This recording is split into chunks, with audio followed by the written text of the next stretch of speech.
ପିଲାଟା fathers day ବନେଇବ। ନା ହେଉଛି ଇଶାନୀ। କେଡ଼େ ସୁନ୍ଦର କରିଛି ବାପାଙ୍କ ପାଇଁ। ଯାହା ହଉ ବାପାଙ୍କୁ କେତେ ଭଲ ପାଉଛି ଏଥିରୁ କେତେ ଜଣାପଡ଼ୁଛି। ଆ ଭିତରେ ବି ବହୁତ ଜିନିଷ ଅଛି କୁଆଡ଼େ।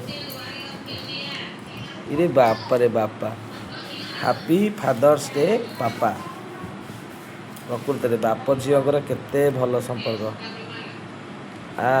ଏଇଠି ବାପା ଅଛନ୍ତି ଆଉ ଝିଅ ବି ଅଛି। I love you papa. ସତରେ ଆ ଭିତରେ ବହୁତ ଜିନିଷ ଅଛି ଆମେ ଦେଖିବାନି, କାରଣ ଏଇଟା ବାପାଙ୍କ ପାଇଁ ସ୍ପେଶାଲ ଅଛି। ଝିଅଟିଏ ତା ବାପାଙ୍କ ପାଇଁ ଲେଖିଛି। ଏଠି ଲେଖା ହେଲା ଡାଡ୍। ଆଉ ଏଠି ବି ବହୁତ ଜିନିଷ ରଖିଛି, ତା ଭିତରେ ଆମେ ଦେଖିବାନି। ଇଶାନୀ ବହୁତ ବଢ଼ିଆ ପିଲାଟି। ନାଚ ଗୀତ ଡ୍ରାମାରେ ପରିପୂର୍ଣ୍ଣ। ବହୁତ ଜିନିଷ ରଖିଛି, ବହୁତ ଜିନିଷ ରଖିଛି। You are my king. ବାଃ, ବାପାଙ୍କ ଦିଲ୍ ଏଇଠି ଖୁସି ହେଇଯିବ। ବାପ ଜନ୍ମ ସାର୍ଥକ ହେଇଗଲା। ଆ ଭିତରେ ଥାଉ ଥାଉ ବାପାଙ୍କ ପାଇଁ। Keep smiling.